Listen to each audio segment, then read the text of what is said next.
Halo semuanya, perkenalkan saya Sylvia Ningtyas Chandra dari Prodi Akuntansi Syariah kelas 1C dengan NIM 245221100. Di sini saya akan menjawab beberapa pertanyaan dari ujian tengah semester mata kuliah Pancasila.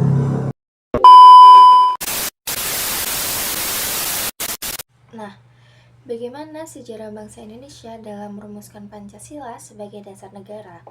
Pada tanggal 1 Juni tahun 1945, Soekarno memberikan istilah dasar bagi negara yang diberi nama Pancasila. Menurut Bapak Profesor Muhammad Yamin, kata Pancasila berasal dari bahasa Sanskerta yang memiliki dua suku kata serta mengandung dua arti, yaitu panca yang berarti lima dan sila yang berarti batu penghubung atau batu penjuru. Perumusan Pancasila dimulai di Indonesia yang dijajah oleh Jepang pada tahun 1944. Jepang berusaha meminta bantuan negara dengan menyerahkan kemerdekaan kepada rakyat Indonesia karena Jepang hampir dikalahkan oleh sekutu. Namun, Jepang tidak mau menunjukkan tanda-tanda itikat baik terhadap Indonesia, sehingga rakyat Indonesia menuntut kemerdekaan Jepang, janji yang diberikan oleh Jepang kepada Indonesia untuk menunjukkan komitmen Jepang terhadap komitmen yang sudah dijanjikan. Pada tanggal 1 Maret tahun 1945, Jepang mengumumkan rencana untuk membentuk Badan Persiapan Mandiri yang disebut Badan Penyelidikan Persiapan Kemerdekaan yang biasa kita kenal dengan nama BPUPKI. Salah satu bukti bahwa Pancasila masih disebut ajaran adalah terjadinya perumusan Pancasila pada tanggal 29 April tahun 1945 ketika pemerintah Jepang mendirikan lembaga yang disebut dalam bahasa Jepang yaitu Dokuritsu Junbi Chosakai atau Badan Penyelidikan Persiapan Kemerdekaan Indonesia yang disingkat BPUPKI yang beranggotakan sebanyak 62 orang. Nah, BPUPKI ini dipimpin oleh Dr. Rajiman Widianingrat dan Panji Suroso dan Ichiba Ngase dari Jepang. BPUPKI bertugas meletakkan dasar negara dan menyusun undang-undang dasar. Sidang BPUPKI diadakan 2 kali, yaitu pada tanggal 29 sampai 31 Mei dan 1 Juni 1945. Nah, pada sidang pertama BPUPKI itu menghasilkan kesepakatan untuk menggunakan Pancasila sebagai negara Indonesia. Nah, ada beberapa tokoh yang mengusulkan dasar Pancasila, yaitu diantaranya Muhammad Yamin, Supomo, dan Ir Soekarno. Setelah sidang pertama, tepatnya pada tanggal 1 Juni 1945, BPUPKI juga membentuk panitia dengan beranggotakan 9 anggota.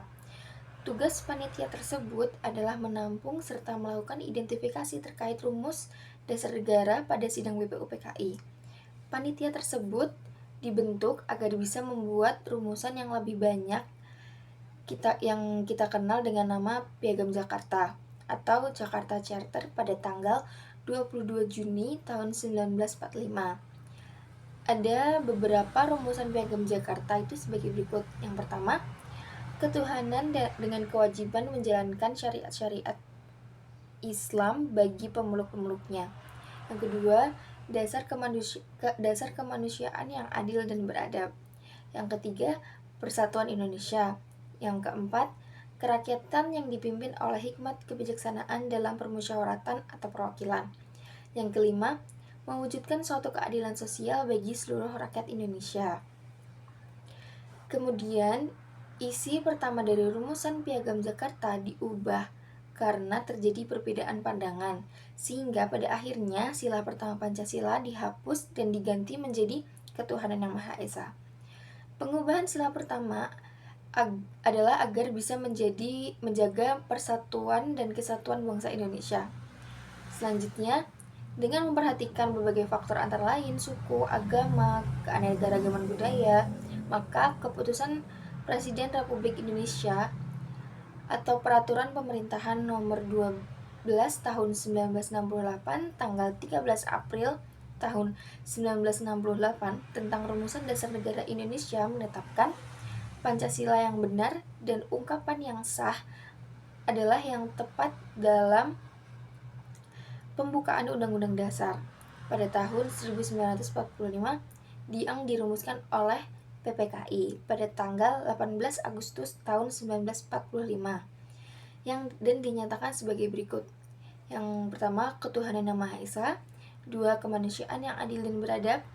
3, persatuan Indonesia. 4, kerakyatan yang dipimpin oleh kebijaksanaan dan permusyawaratan perwakilan. 5, keadilan sosial bagi seluruh rakyat Indonesia.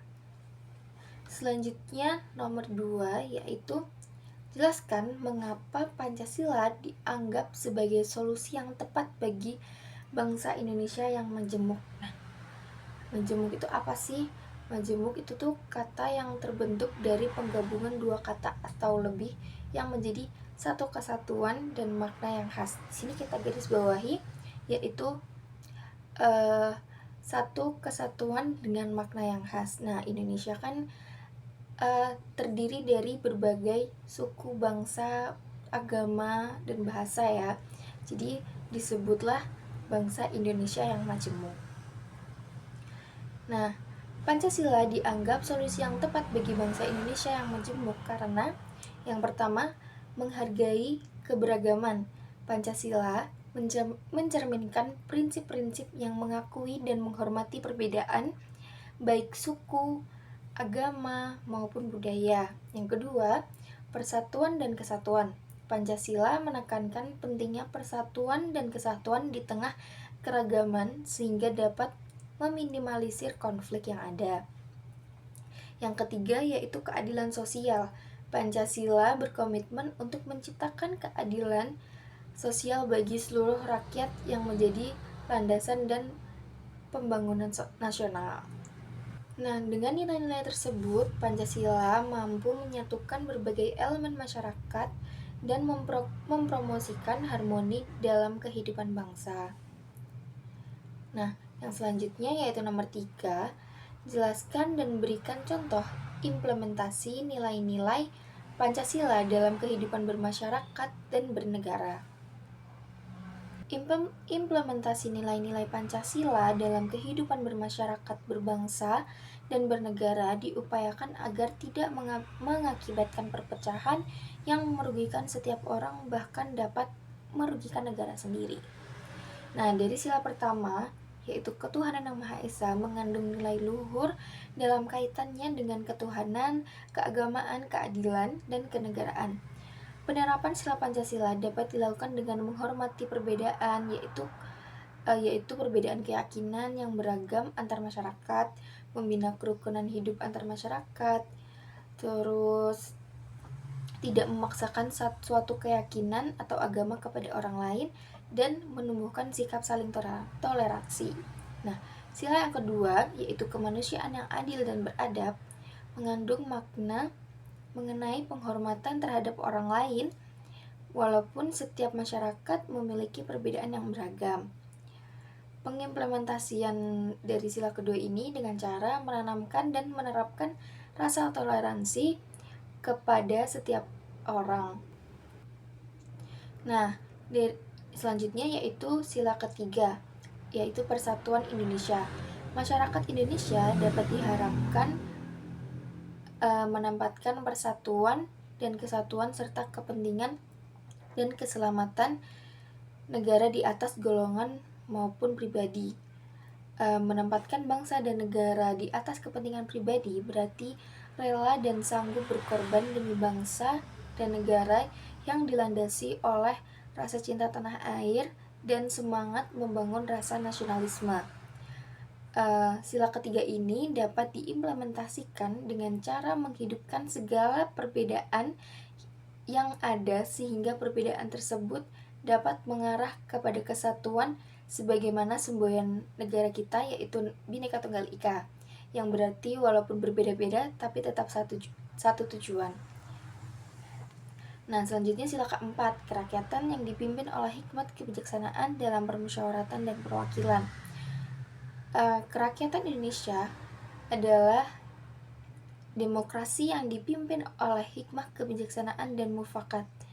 Kerakyatan timbul karena adanya kesadaran bahwa manusia memiliki kedudukan, hak, dan kewajiban yang sama sebagai makhluk ciptaan Tuhan Yang Maha Esa.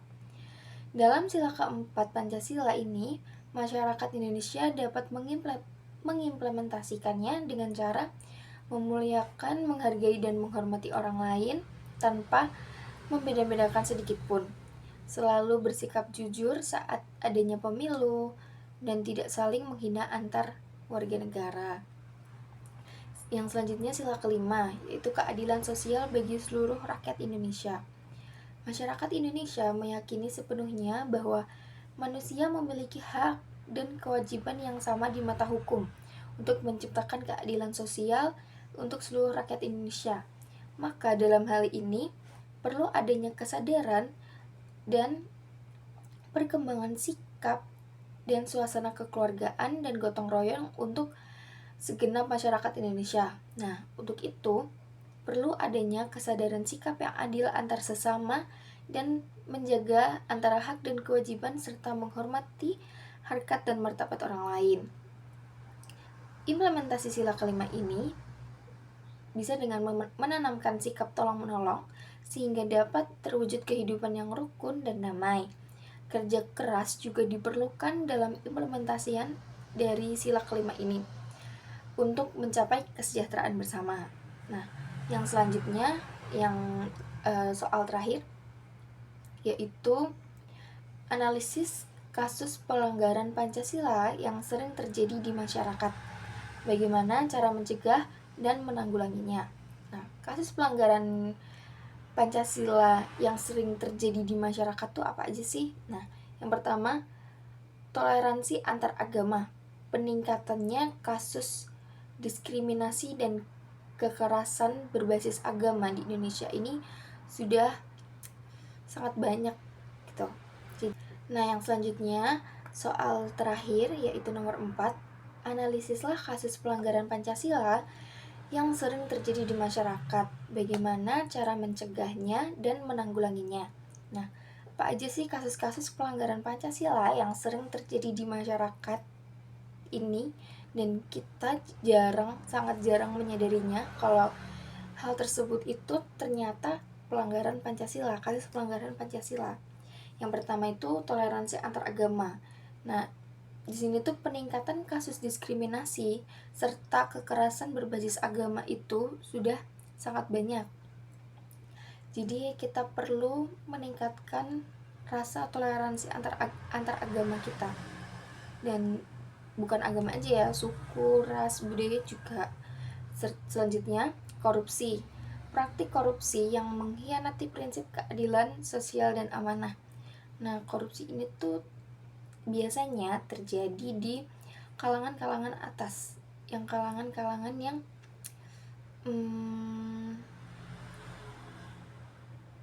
sudah memiliki jabatan yang lumayan tinggi biasanya. Nah, selanjutnya yaitu diskriminasi sosial, ketidakadilan terhadap kelompok tertentu yang mengabaikan nilai-nilai keadilan sosial. Gitu. Diskriminasi sosial, ketidakadilan terhadap kelompok tertentu yang mengabaikan nilai-nilai kemanusiaan. Kayak ini biasanya kan yang di TikTok itu diskriminasi sosial apa ya? Nggak tahu. Selanjutnya, cara mencegah dan menanggulangi. Yang pertama, edukasi sosial. Meningkatkan pemahaman masyarakat tentang nilai-nilai Pancasila melalui pendidikan formal dan non-formal. Yang kedua, dialog antar agama dan budaya. Mengadakan forum dialog untuk meningkatkan toleransi dan saling pengertian antar kelompok yang berbeda. Selanjutnya, penegakan hukum. Memperkuat penegakan hukum terhadap pelanggaran yang terjadi, terutama berkaitan dengan korupsi dan diskriminasi. Selanjutnya yaitu ketertiban masyarakat. Mendorong ketertiban masyarakat, mendorong partisipasi aktif masyarakat dalam membangun pengambilan keputusan untuk menciptakan rasa memiliki tanggung jawab. Nah, dengan langkah-langkah ini diharapkan pelanggaran terhadap Pancasila sangat dapat diminimalisir dan nilai-nilai Pancasila dapat diimplementasikan secara nyata di kehidupan sehari-hari. Gitu guys, terima kasih. Wassalamualaikum warahmatullahi wabarakatuh. Bye bye.